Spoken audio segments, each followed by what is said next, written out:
لے کہ دین کتنی قیمتی چیز ہے۔ وہ جی اللہ بڑا غفور الرحیم ہے، میں نہ ہمیں ڈرایا کرو۔ ہاں اللہ بڑا غفور الرحیم ہے، لیکن اس کا کوئی عدل بھی ہے۔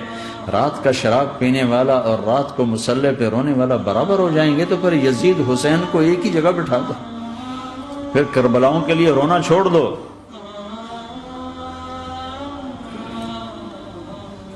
رات کو ناچنے والی، رات کو رونے والی برابر ہو جائیں گے، سود کھانے والا، حلال کھانے والا برابر ہو جائیں گے، شراب بیچنے والا اور مزدوری کرنے والا برابر ہو جائیں گے، جھوٹ بولنے والا، سچ بولنے والا برابر ہو جائیں گے۔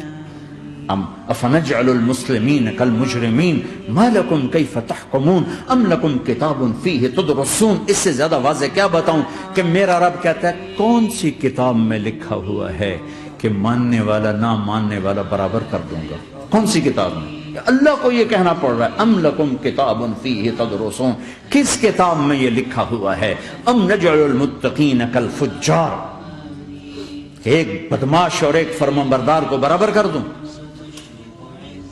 کہاں لکھا ہوا ہے؟ ایسی ہستیاں جنگ سے پہلے اونگ آ گئی، آنکھ کھلی تو ہنسنے لگے۔ بہن نے پوچھا یہ تو ہنسنے کا موقع نہیں، کیوں ہنسے ہو؟ زینب کہا بہن اللہ کے نبی خواب میں آئے، فرما رہے ہیں بیٹا میں لینے آ چکا ہوں، تو اب نہ پڑھے نماز، اب کیا مسئلہ ہے؟ جنت کے لیے تو کرنا ہے سب، یہ جنت کے لیے تو کر رہے، اللہ کے لیے تو کر رہے کہ زرد دادن و جان دادن نہ آئے از لذت دیدارش، خسرو چتواں گفتن سر دادن و جان دادن نہ دیدار خیارے۔ اس اللہ کے لیے تو سر کٹا رہے ہیں، تو وہ تو راضی ہو چکا ہے، نبی آ چکا ہے، آؤ بیٹا میں لینے آ چکا ہوں، تو اب نہ پڑھے نماز؟ نہیں نہیں، برمنگم والوں کو کون بتائے گا کہ نماز کیسی چیز ہے؟ انہوں نے کہا جی وہ نہیں جنگ روک رہے گا، پھر چلو نماز پڑھو، نماز تو نہیں چھوڑی جا سکتی۔ آدھوں کو روک دیا تم جنگ کرو، آدھوں سے کہا تم نماز پڑھو، آدھوں نے نماز پڑھی، آدھوں نے جنگ کی۔ پھر جنہوں نے نماز پڑھی انہوں نے کہا تم آگے بڑھ جاؤ، ان سے کہا تم جا کے پیچھے اللہ کے بارگاہ میں سجدہ کرو۔ 1400 سال کی تاریخ میں ایسے نمازی میری نظروں سے نہیں گزرے، پر ایسی نماز نہیں پڑھی گئی نبی کے زمانے کے بعد۔ آپ نے بھی صلاۃ خوف ایک پڑھی تھی، وہ نبی تو نبی ہوتا ہے،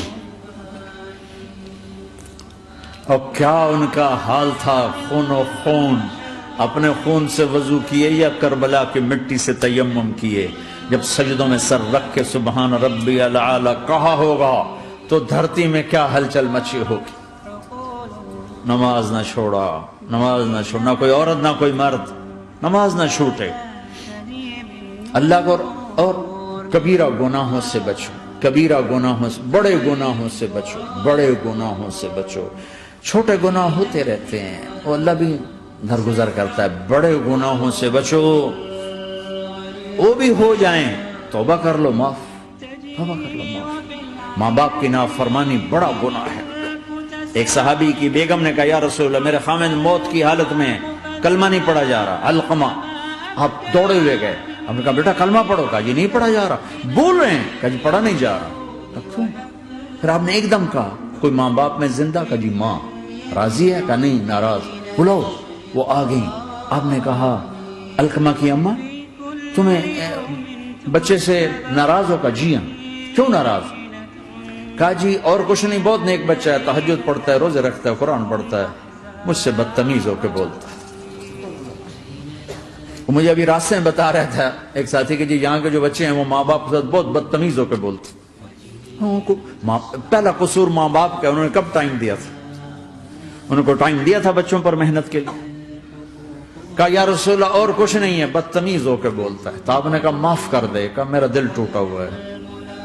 آپ نے کہا اچھا اگر میں اسے آگ لگاؤں پھر سفارش کرو گی، معاف کرو گی؟ کہا پھر تو کروں گی، اتنا تو میں نہیں سہ سکتی۔ کہ اگر تو نے معاف نہ کیا تو سیدھا اللہ کی آگ میں جائے۔ ہے کون؟ صحابی۔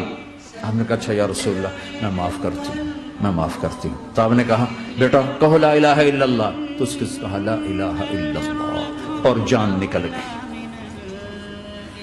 پھر آپ نے اس کا جنازہ پڑھا اور اس کے دفن میں شریک ہوئے، قبر تک گئے۔ پھر آپ نے دفن کے بعد اعلان کیا جس نے ماں باپ کو دکھ دیا اس پہ اللہ کی لعنت، فرشتوں کی لعنت، زمین آسمان کی لعنت۔ نہ نماز قبول ہے، نہ روزہ قبول ہے، نہ صدقہ قبول ہے۔